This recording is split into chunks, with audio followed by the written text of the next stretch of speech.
Ladies and gentlemen, boys and girls, today a few lessons that I wish I knew in my 20s, specifically in the realms of finances, as well as career and just professional life.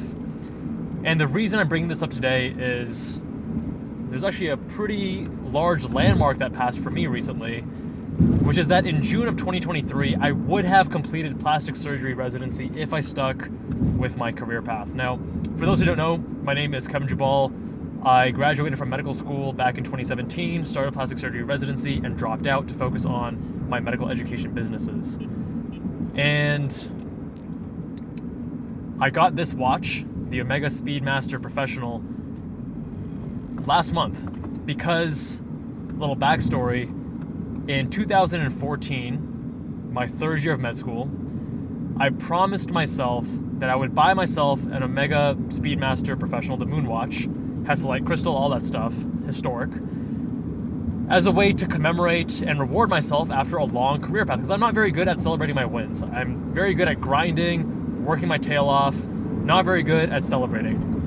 And this was a way that I was working on that. Now, obviously, as a med student, I paid for my own college, I paid for my own med school. I didn't have the funds to buy nice watches, so I had a couple watches less than $100. And this was going to be the way to celebrate that landmark of completing my plastic surgery residency. Now, June of 2023 was quickly approaching, and it's just funny how life works.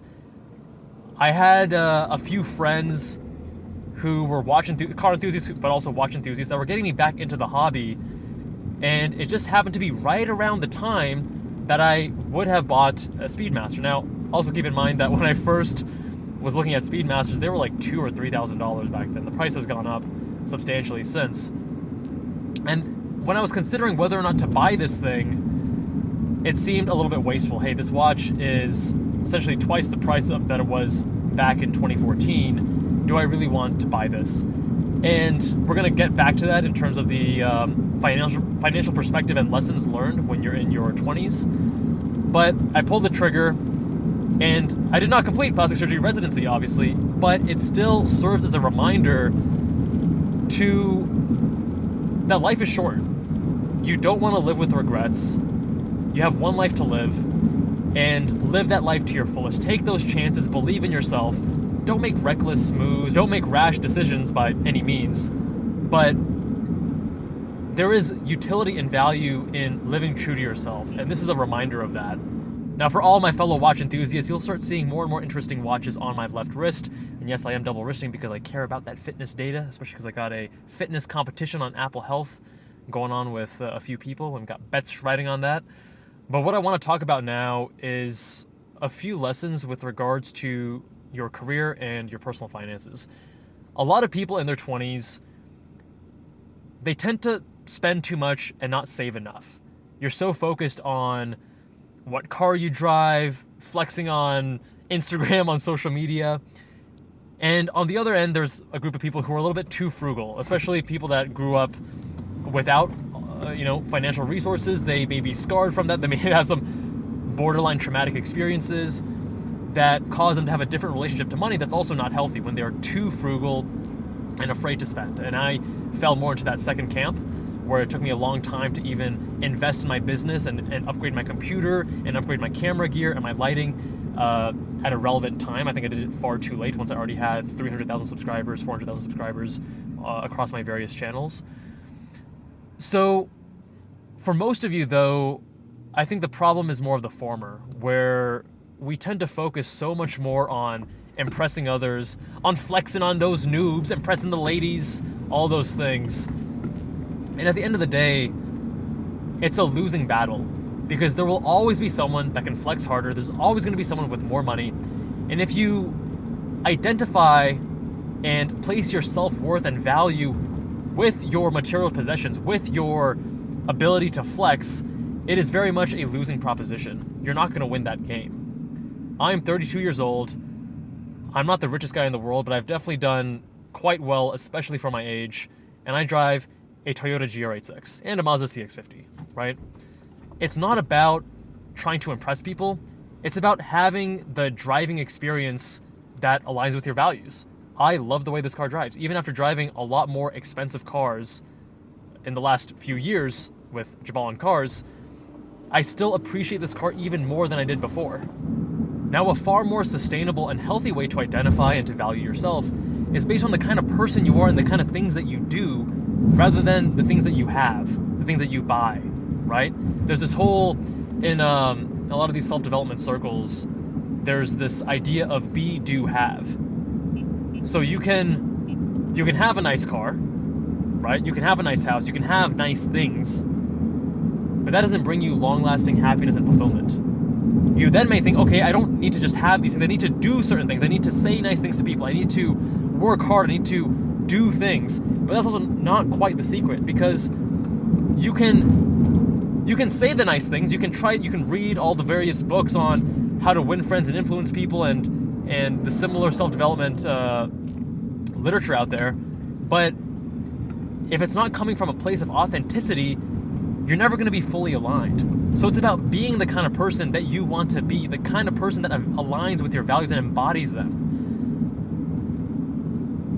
So for me, I mean, this is still something I'm working on, right? And I'm trying to figure out what that is for me. But I take a lot of pride and value and self-worth in being the kind of person that can do hard things, that can be resilient, that has faced adversity and can overcome it. And when I say adversity, I'm mostly referring to some health problems I had, some family problems I had, some financial problems I had, but then also being the kind of person that can do difficult things when it comes to building a business from scratch with no money. If you focus a lot of your value on outward things, comparing yourself to others, what car are you driving versus them, how big is your house versus theirs, how hot is your girlfriend versus their girlfriend, like all those very silly, subjective, superficial metrics that a lot of guys fall into, you're not going to have a good time. It will always be a losing proposition. There's no way around that.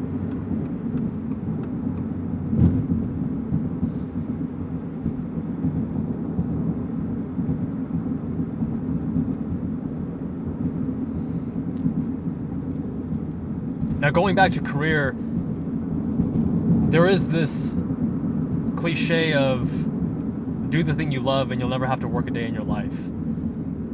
And I don't think that's quite true, because no matter what career you choose, there will be things you like and you don't like about it. And you have to choose your suffering. You have to choose the things, the price that you are willing to pay, no matter what you do, because life is full of decisions. And you can say, oh, I'm not going to make a decision. But not making a decision, that inaction is itself a decision, because there is an opportunity cost to that. So when you're considering your career path, if you love cars like I do, maybe you'd be happy working on cars. You should explore that and see if it's right for you. It might be right for you. It was not right for me, because I know that once I make something my livelihood, especially if it's that passion that my escape, like cars are my escape. And if I'm adding the stress and really needing to make a living off of it, the magic is going to be gone. And I've gone to a few press events this year, which I'm very fortunate to be a part of, and I'm very grateful for these opportunities. And I've met some other car YouTubers, and they're not massive YouTubers by any means. Well, some of them are. But a lot of even the smaller guys that, 50K, 40K, 30K, they talk about how the magic of cars has been lost a little bit. They're getting a little bit cynical because it's no longer just about pursuing the types of cars that they want to review, the sports cars, enthusiast cars. Now they have to cater to what's going to get them views on YouTube. And then they have to rush through and do these, edit these videos and meet these deadlines. And just look at Savage Geese. Like, those guys are I love their videos and I watch most of their videos, but they're so incredibly cynical, right? That's not the kind of existence I want to have, not the relationship I want to have with cars, because cars, again, are my escape, my way of enjoying and connecting with others. So I want to keep that magic alive. And for me, I'm creating this YouTube channel as a passion project, as a hobby. So that's not to say that you should not pursue your passion as a career. I'm saying that you should explore that, but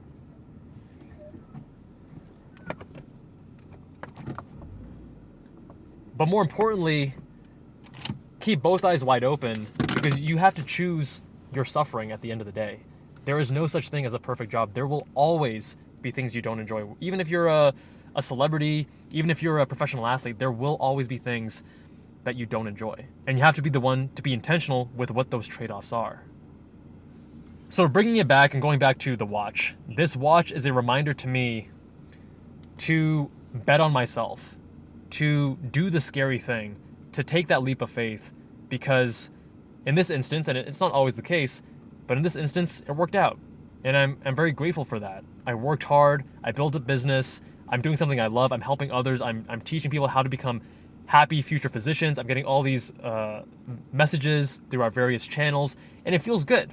It feels great. I have so many upsides I didn't even think of, like the complete control of my life and time. I can, on any given weekday, on any given weekend, I can spend my time how I want to, based on my businesses, based on my priorities, based on my needs and my wants. I don't have to clock in or clock out based on a schedule that was arbitrarily set by some bureaucracy, right?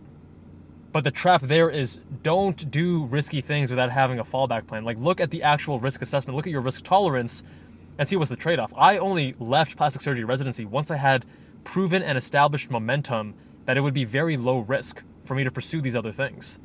If you have a good, stable job right now, don't just quit and start making, I don't know, start a dry cleaning business, right?